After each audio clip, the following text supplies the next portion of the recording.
bose baraye barebye iyi match ariko yari ifite icyo ivuze ku rutonde rwa shampiyona mu gihugu cy'Ubwongereza. Ikipe ya Manchester City yanasoje mukino iwutsinzeho bita Erling Braut Haaland atsinda igitego kimwe, yari kuri passe nza cyane yarahawe na Jeremy Doku atereka umupira mu izamu rwose asigaranye n'umuzamu neza cyane, yateye bya bitambwe arambikamo igitego birangira ikipe ya Man City itanyagiye nk'uko abantu bari babyiteze, itsinda kimwe ku busa, ariko cyayizamuye Rugaju ikagira amanota 70 igasanga Arsenal ifite 70. Banazigamye ibitego bingana, ariko Man City tubanza duhere kuri iki kintu abantu banze bakimenya. Impamvu Man City iri imbere ya Arsenal nuko Manchester City yatsinze ibitego byinshi. Ngo Arsenal yatsinzwe bike ariko yinjiza bike. Man City yatsinzwe byinshi ariko yinjiza byinshi. Icyo gihe rero mu itegeko uwatsinze byinshi niwe ushyirwa ku mwanya wa mbere. Yego. So icyo abantu rero bibaza kugeza ubu nonaha ni imikino 5 iri imbere hano. Arsenal na Man City baranganya amanota, baranganya ibitego bazigamye. Iyi table yacu iri abantu baribaza biragenda gute, nihe kipe izatwara igikombe? Turayiha amahirwe dushingiye kuki? Nepo manuka imikino 5 Arsenal sigaranye. Kera twatangaga amanota Rugaju, nyuma rero ko twanabigiye twabikora dutanga amanota, tugita prediction yacu biremewe, umutwe turaguza umutwe tukareba uwatwara igikombe ninde. Tubanze imikino ikipe ya Man City ifite imbere. Twagiye kuri Manchester City tugenda. Manchester City kuri shampiyona ifite ikipe ya Everton. Match komeye ariko Man City izayitsinda. Ariko irakomeye ya match mu ifate Dixon Stadium irakomeye. Pep nawe ni match akomeje kugenda asubiramo avuga ati match ya Everton ntago izoroha away, arabizika match komeye cyane. Hakaza match ikurikiraho ni ya Brentford, ariko kwa City maze match amezi 3 idatakariza mu rugo hizatsinda. Brentford izatsinda mu rugo ho Man City izatsinda, itsinda Brentford. Itijya kuri Vitality Stadium gusura Bournemouth, match 14 idatsindwa Andoni Iraola muri rusange. Yenda ihadro afite match zikomeye, yengenda ihadro ariko Bournemouth cyane azanganya muri ize shata afitemo win 2 na draw imwe. Ubwo amaze kugera 77. Manchester City Selhurst Park nako muri mu rugo Etihad izakira Crystal Palace, izabiri mu rugo City. Icyo gihe izahitira 80.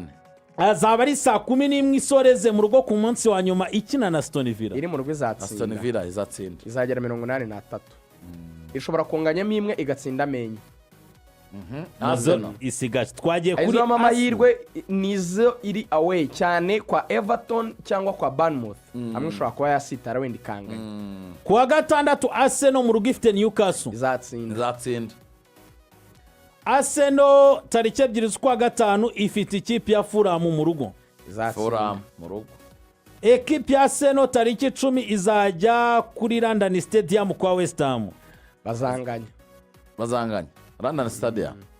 Ekipe ya Arsenal tariki 17 izakira Burnley yamanutse, izayitsinda. Isoreze Selhurst Park kwa Crystal Palace. Nabwo ishobora kunganya. Nge ntakubeshye rero.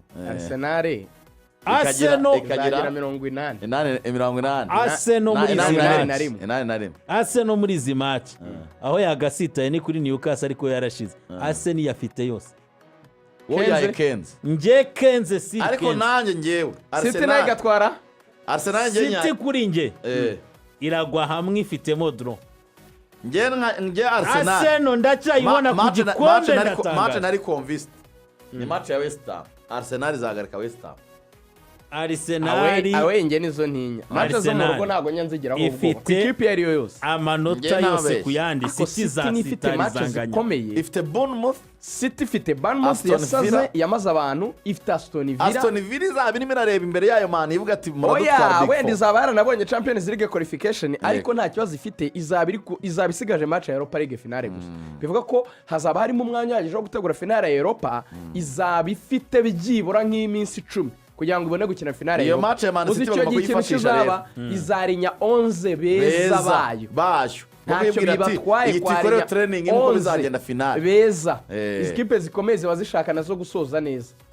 nakubwiye ngo Arsenal ndacyayiha Aston amahirwe Villa Bournemouth Arsenal ndacyayiha amahirwe nabikarutse ariko share kamubwira bigani wese kizajya kiba kimwe ariko pe mutekane na bayiberi aho ka banire kari mutekane banire yayigoye cyane nagize urugo hafi no kuyitsinda hafi kunganya match zikomeye seriously Bournemouth yamaze amakipe iratsinda pe Andoni Iraola ariko impamvu nayifitiye icyizere cyane yo irafungura cyane niyo defo yayo buriya uriya Pepe rero zarazitsinda iyi nubara nayo Everton Moyes aje uko amaze iminsi aza nawe yabirya barebye nabi ikipe mbi ni za Everton kuko ikipe wabonye Burnley yageze ikina system ya 5-5-1 bagasiga umwe wenyine bagatungira kuri counter attack igikombe Pepe azagitwara oyabe birakomeye cyane nayo Arsenal nyigaruye nuko ari ukina neza ni umuntu ukina neza Arsenal yacu ikina nabi ikina nabi nibyo agatsinze ntiwamenya nta Newcastle iti yashize ubona Arsenal sitaye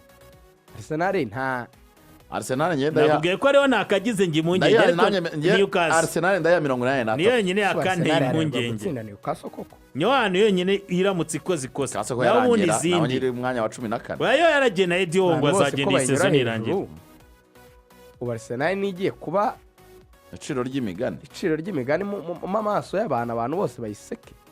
Arsenal yakarashe rwose Arsenal yakabaye irasa keretse bibaye ibyanga ya nyiri ibyago onerwa na buri wese ariko hano yakabaye irasa none se nepo mu bicuti yawe ugatekereza ko Arteta yakora match 15 afitemo na Champions League yakora amanota 15 afite na Champions League cyane ndamwizeye Atletico Madrid icyo ni ikindi kintu gikomeye kwizigira rango naho City iri gucungira ko City match ikomeye ifite yindi itari champion ngo ne FA ni Southampton ni Southampton azayica hejuru nta kintu azavuga Arteta icyizere nge nkigufiteho cyane Arteta impamvu mu kerensa musuzugura nakantu ko kuba